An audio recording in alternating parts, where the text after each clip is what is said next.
Eh, Ustedes saben, hermanos, que nosotros últimamente hemos estado hablando eh, del, de temas de carácter espiritual. Hemos estado enfocándonos en las prédicas de domingo con el tema de la influencia del mundo en la iglesia. Y la influencia del mundo inicia por la influencia de de las tinieblas en la sociedad, y después la forma, digamos, en que esa influencia de las tinieblas en la sociedad permea hacia adentro de la iglesia también.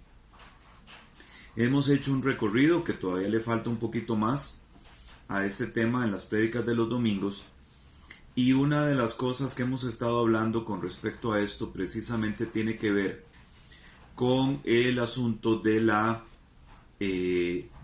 influencia de los espíritus inmundos, de los demonios, o de la participación, digamos, de los espíritus inmundos, de los demonios que tienen en esta situación. ¿Ok? Les voy a hacer un comentario, o les voy a contar algo. Recuerdan que en algún momento les hablé sobre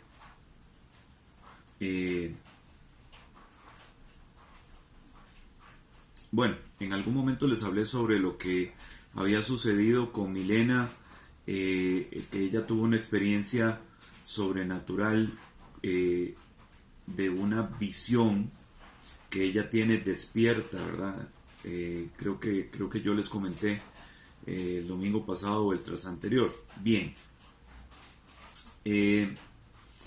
nosotros tenemos que entender algo, hermanos, y que tiene que quedarnos muy claro. Regálame un poquito de agua, por favor. Que tiene que quedar muy claro. Cuando nosotros estamos tocando estos temas relacionados con el mundo espiritual, principalmente si estamos poniéndole el foco, por decirlo así, alumbrando los temas relacionados con los seres espirituales de la oscuridad, de las tinieblas.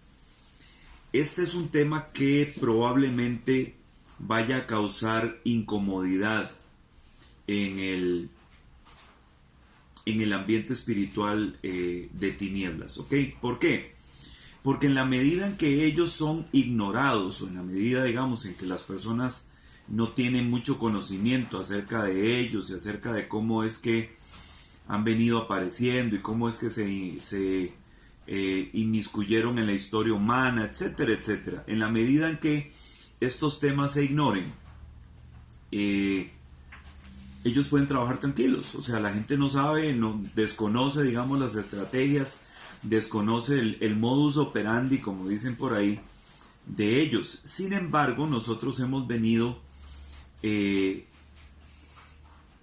tratando de manera regular durante las últimas semanas temas relacionados con esto, y hemos estado identificando, digamos, cuáles son muchas de las estrategias que ellos han utilizado, y cuál ha sido la participación, digamos, en la que ellos han estado interviniendo para con las personas. Esto, otra vez, genera incomodidad. ¿Ok? Es de esperarse, hermanos. Es de esperarse que haya alguna reacción de parte de las tinieblas con respecto a esto que nosotros hemos estado hablando. Perdón. Entonces, les voy a comentar algo. Permítanme un momentito para tomar un sorbito de agua.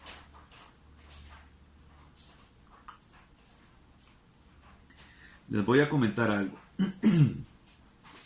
Últimamente, nosotros acá en casa, como familia, hemos estado experimentando algunas influencias extrañas de parte de la oscuridad. Hace un poquito más de una semana, Milena tuvo un accidente durante la noche, dormida.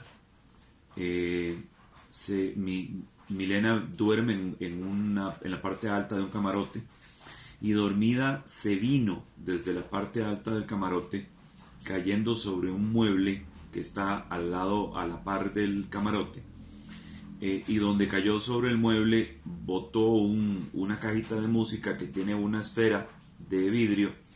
Esta se rompió y Milena obviamente terminó cayendo al suelo y haciéndose varios cortes en el brazo con estos vidrios de esta esfera que se quebró. Milena durmió muy inquieta durante esa noche. Al día siguiente, en la madrugada, porque se despertó como a eso de las 3:40 de la mañana más o menos, y fue a tocarnos la puerta del cuarto. Ella llegó llorando, muy angustiada, muy asustada, porque no se explicaba lo que había pasado. Entonces ella creía que era que había tenido un accidente nocturno, que no había podido ir al baño y había orinado la ropa. No era esto, o sea, lo que ella sentía mojado era el contenido que estaba dentro de la esfera esta que se quebró. Y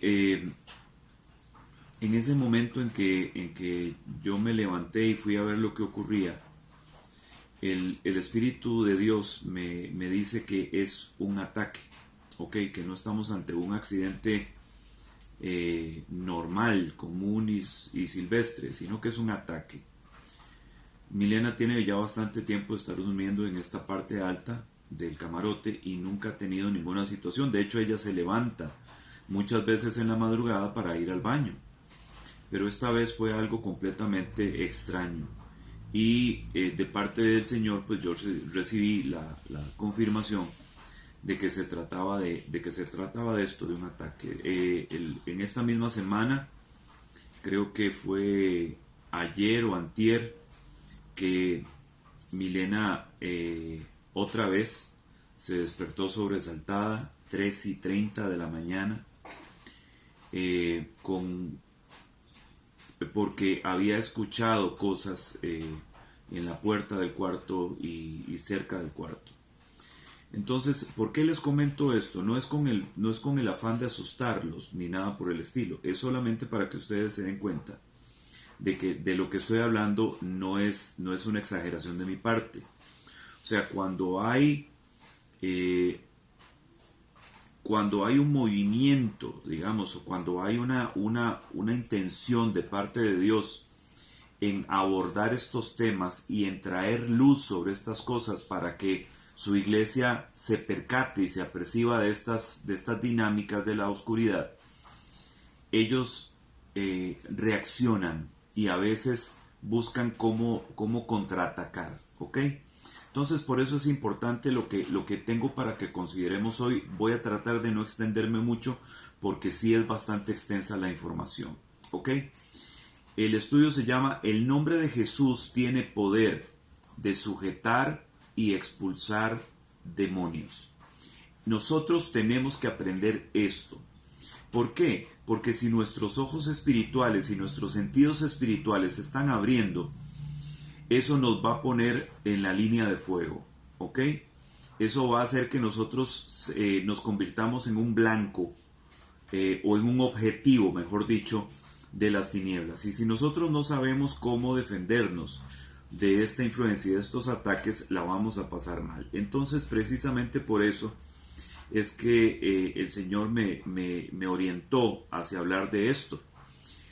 Los demonios, tenemos que entender que reconocen quién es Jesús. O sea, ellos saben quién es el Señor Jesucristo, lo tienen muy claro, no ignoran esto de ninguna manera, y la Biblia inclusive menciona que hubo oportunidades donde hasta lo reconocieron de manera abierta. En el Evangelio de Marcos, en el capítulo 1 y el versículo 34, dice lo siguiente. Dice Marcos 1:34, y sanó a muchos que estaban enfermos de diversas enfermedades, y expulsó muchos demonios, y no dejaba hablar a los demonios, porque ellos sabían quién era él. Obviamente, o sea, recuerden que los demonios, que los espíritus inmundos, los demonios principalmente, los ángeles caídos, en un principio fueron ángeles de luz, estaban en el cielo con Dios. Eso implica que también estaban en el cielo con el Hijo de Dios. Ellos saben quién es el Hijo de Dios. Entonces, esto que menciona Marcos 1:34 es algo totalmente claro, ¿ok? Dice que el Señor no dejaba hablar a los demonios porque ellos sabían quién era Él. O sea, no les permitía que se expresaran para que no empezaran a hablar sobre esto precisamente. No convenía, por lo menos en ese momento, que estos demonios hablaran acerca de Jesús, porque los líderes religiosos de aquella época iban a relacionar a Jesús con estos demonios, o sea, que eran conocidos, que sabían, que se conocían entre ellos, y probablemente no hubiera sido un argumento más para poder atacar a Jesús. Ahora en el mismo Evangelio de Marcos, en el capítulo 3 y los versículos 9 al 12, sigue hablando precisamente acerca de esto. Dice así Marcos 3, versículos 9 al 12. Dice: y dijo a sus discípulos que le tuvieran lista una barca por causa de la multitud, para que no le oprimieran, porque había sanado a muchos, de manera que todos los que tenían aflicciones se le echaban encima para tocarle.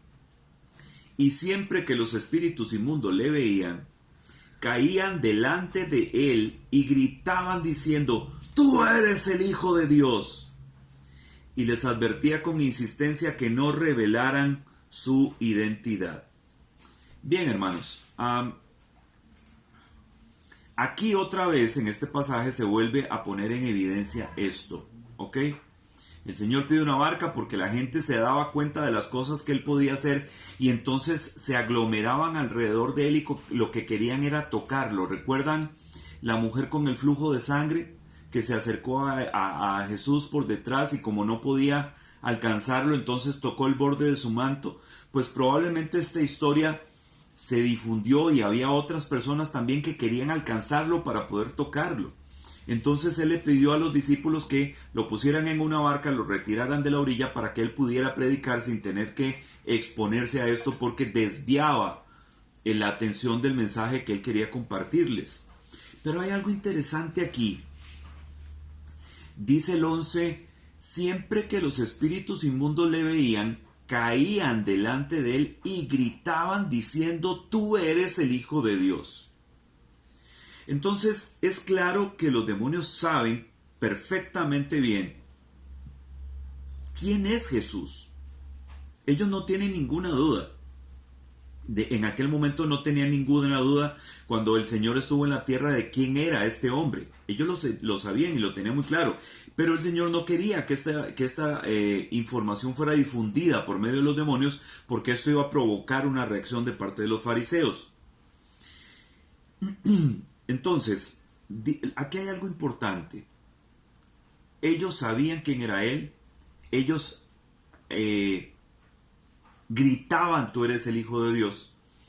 Y dice que caían delante de Él. Vea lo que dice Filipenses en el capítulo 2 y los versículos 9 y 10. Filipenses 2, 9 y 10 dice: por lo cual Dios también lo exaltó hasta lo sumo. Le confirió el nombre que es sobre todo nombre, para que al nombre de Jesús se doble toda rodilla de los que están en el cielo y en la tierra y debajo de la tierra. Ok, entonces, lo que queremos establecer aquí, hermanos, es la autoridad y el poder del nombre del Hijo de Dios. Nosotros sabemos que el nombre que el Hijo de Dios tuvo durante su estadía en la tierra es Jesús, el Cristo, Jesús de Nazaret. Algunas otras expresiones se usan para él: el maestro de Galilea, etc. Pero nosotros cuando hablamos de Jesús, el Cristo, o de Jesucristo, estamos hablando del Hijo de Dios inmediatamente, solamente este nombre corresponde a él. Y dice que es nombre sobre todo nombre, no hay un nombre superior a este, no hay un nombre con mayor autoridad y con mayor poder que este. Dice, para que en el nombre de Jesús se doble toda rodilla de los que están en el cielo, de los que están en la tierra y de los que están debajo de la tierra. ¿Usted entiende eso? Los que están en el cielo, todos los ángeles de Dios. Los que están en la tierra, nosotros, los hijos de Dios, nosotros o la humanidad entera en realidad, o sea, toda la creación que está sobre la tierra doblará su rodilla ante el nombre que es sobre todo nombre, pero también dice y debajo de la tierra. De acuerdo con lo que nosotros hemos estado estudiando en las prédicas de domingo, estos que están debajo de la tierra son los ángeles caídos que fueron aprisionados, que fueron encarcelados esperando el juicio final de Dios, ¿correcto? Entonces el hecho de que estos espíritus inmundos cayeran delante de él demuestra precisamente el poder y la autoridad de ese nombre que ostenta el Hijo de Dios, Jesucristo, el Rey de Reyes y Señor de Señores. Bien, continuando aquí, tenemos el ejemplo, el caso del Filipenses 2, 9 y 10. Tenemos el texto que acabamos de leer. Tenemos el caso del endemoniado gadareno. ¿Recuerdan que lo mencionamos hace poco en una prédica de domingo? Bueno, en Mateo capítulo 8 y versículos 29 y 31 dice lo siguiente, haciendo referencia precisamente a este momento donde se da el encuentro entre Jesús y el endemoniado gadareno. Dice así: y gritaron diciendo, los demonios que estaban en el gadareno, ¿qué tenemos que ver contigo, Hijo de Dios? ¿Has venido aquí para atormentarnos antes del tiempo? Y los demonios le rogaban diciendo, si vas a echarnos fuera, mándanos a la piara de cerdos. Hay otro evangelio que dice, no nos mandes al abismo. ¿Ok? Entonces, ellos identifican en Jesús al Hijo de Dios y le preguntan, ¿viniste a atormentarnos antes de tiempo? ¿Por qué antes de tiempo? Porque ellos tienen claro en su mente, ellos saben a ciencia cierta que cuando el Señor Jesús regrese y cuando venga montado en su caballo como rey junto con sus ángeles del cielo, va a ejecutar un juicio contra ellos. Y ese día van a pagar por todas las cosas que han hecho. Ese día van a recibir la justa retribución por todas sus acciones. ¿Ok? Pero aquí lo importante es que ellos reconocen que es el Hijo de Dios. Bien. En Marcos capítulo 9 y versículos 17, 19 y 20 hay otro caso también de una expulsión de un demonio que es ejecutada por Jesús. Dice Marcos 9, 17, y uno de la multitud le respondió, Maestro, te traje a mi hijo que tiene un espíritu mudo, y siempre que se apodera de él lo derriba y echa espumarajos, cruje los dientes y se va consumiendo. Y dije a tus discípulos que lo expulsaran, pero no pudieron. Y dice el 20, y se lo trajeron, y cuando el espíritu vio a Jesús, al instante sacudió con violencia al muchacho, y éste, cayendo a tierra, se revolcaba echando espumarajos. A ver, los demonios en presencia de la luz reaccionan, hermanos. Los espíritus inmundos, los espíritus de oscuridad, de tinieblas, en presencia de la luz, en presencia de los hijos de la luz, reaccionan. Inmediatamente hay una reacción de parte de ellos. Por eso no es de extrañarse que esto que ha estado pasando, que les comenté ahora hace un momento, sea esperable de parte de ellos. Sin embargo, no es agradable. O sea, no es agradable que nosotros tengamos que enfrentar situaciones de presencias espirituales de oscuridad. Obvio que no.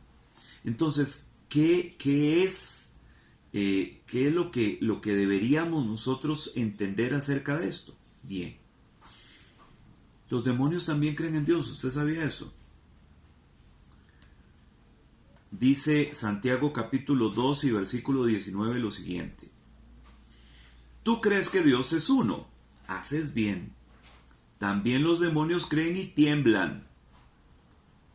Qué bueno ¿verdad? O sea, ¿por qué? Porque nosotros tenemos que entender que creer en Dios o decir o afirmar que creemos en Dios no es suficiente. También los demonios creen en Dios. ¿Y de qué les sirve, hermanos? ¿De qué les sirve a los demonios creer en Dios? Absolutamente de nada. Solamente para su propia condenación les está sirviendo. Entonces, que nosotros digamos que creemos en Dios no hace ninguna diferencia. Porque el creer en Dios tiene que tener, obviamente, un resultado. O sea, tiene que generar una acción en nosotros que identifique que nuestra creencia no es vana.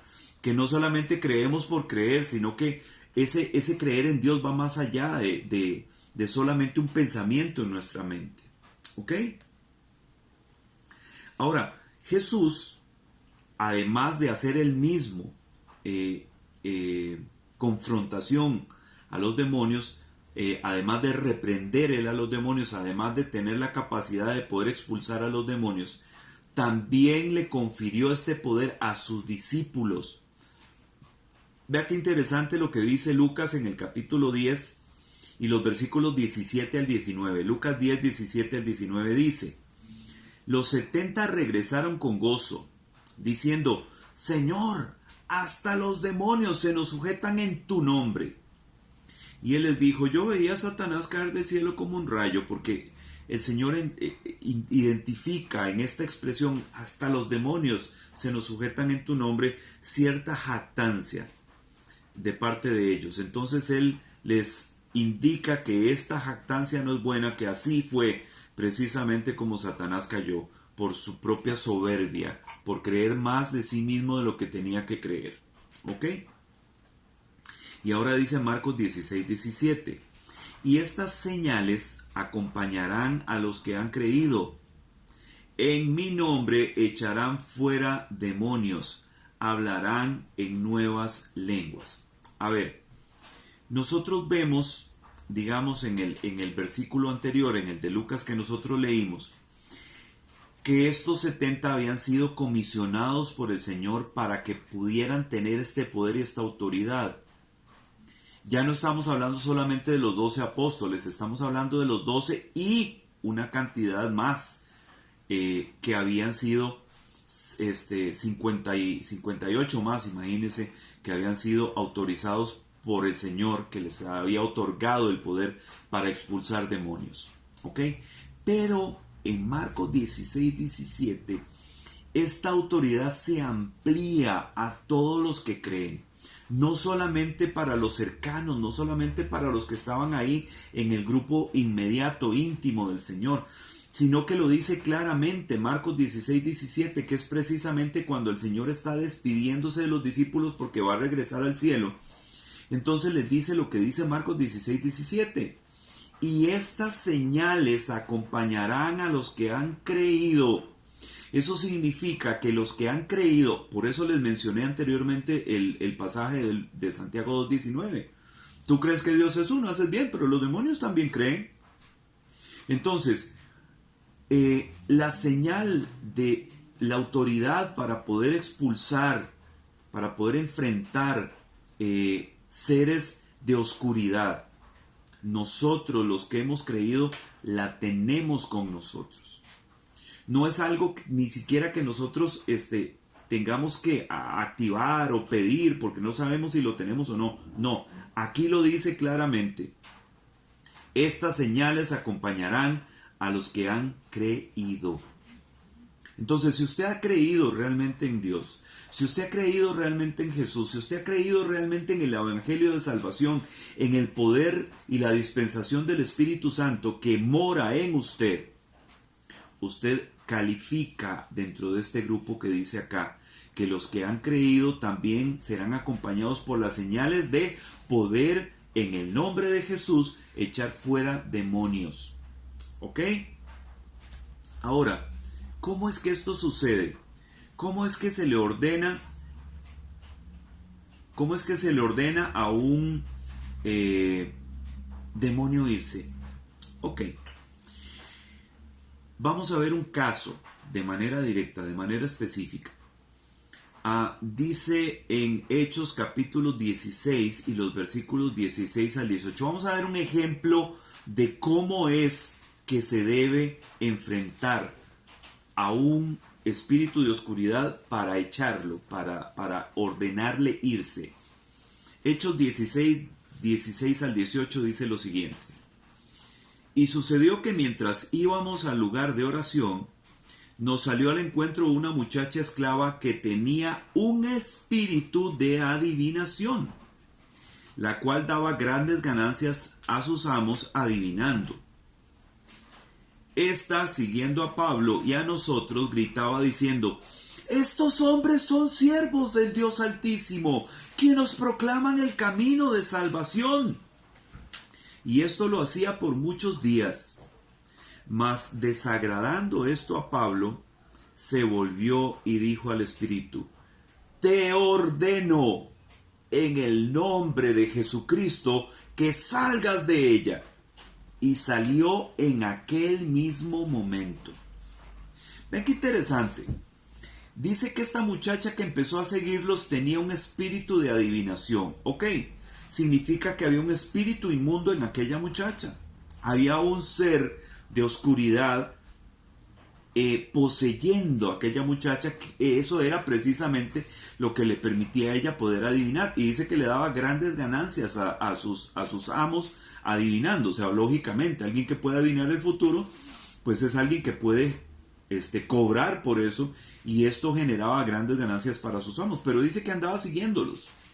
A Pablo y a los que iban en este viaje misionero los andaba siguiendo. Entonces ya Pablo se cansó, porque Pablo sabía claramente de que esto no venía de parte de Dios, sino de parte de la oscuridad. Y entonces dice, lo hacía por muchos días, dice el 18, pero desagradando esto a Pablo, ya Pablo ya no soportaba más esta situación. Se volvió y dijo al Espíritu: te ordeno en el nombre de Jesucristo que salgas de ella. Entonces, hermanos, aquí hay un claro ejemplo de que cuando hay que enfrentar una autoridad de tinieblas, cuando hay que enfrentar un ser de oscuridad, no se titubea. ¿Dice aquí el versículo que Pablo le haya pegado 4 gritos al demonio? No, no lo dice. Dice que le dijo: te ordeno. No le dijo: mira, ¿por qué no te vas? No, le ordenó: te ordeno en el nombre de Jesucristo que salgas de ella. Y dice, y salió en aquel mismo momento. ¿Por qué? Por lo que hemos estado hablando ahorita. Porque el nombre de Jesús tiene autoridad. Porque el nombre de Jesucristo tiene poder. Porque es nombre sobre todo nombre.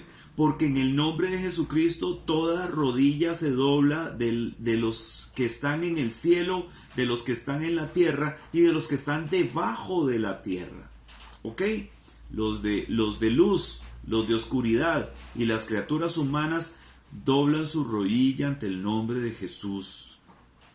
Entonces, nosotros no tenemos que sentir temor por esto. Tenemos que saber accionar correctamente nuestra autoridad y el poder que tenemos para poder expulsar, echar, ordenarles irse a estos seres de oscuridad. Aquí mismo Pablo dice cómo lo hizo él. ¿Ok? Ahora, hay momentos en que esto por alguna circunstancia no funciona. Ahora, ¿por qué no funciona? Si el nombre del Señor es poderoso, y si se está mencionando el nombre de Jesús, ¿por qué a veces no funciona? Hermanos, vamos a hacer un cortecito chiquitito aquí, porque vamos a renovar la siguiente sesión de Zoom. Entonces esperen un momento, ya casi les volvemos a pasar el link para continuar con esto, porque viene la parte más importante del estudio.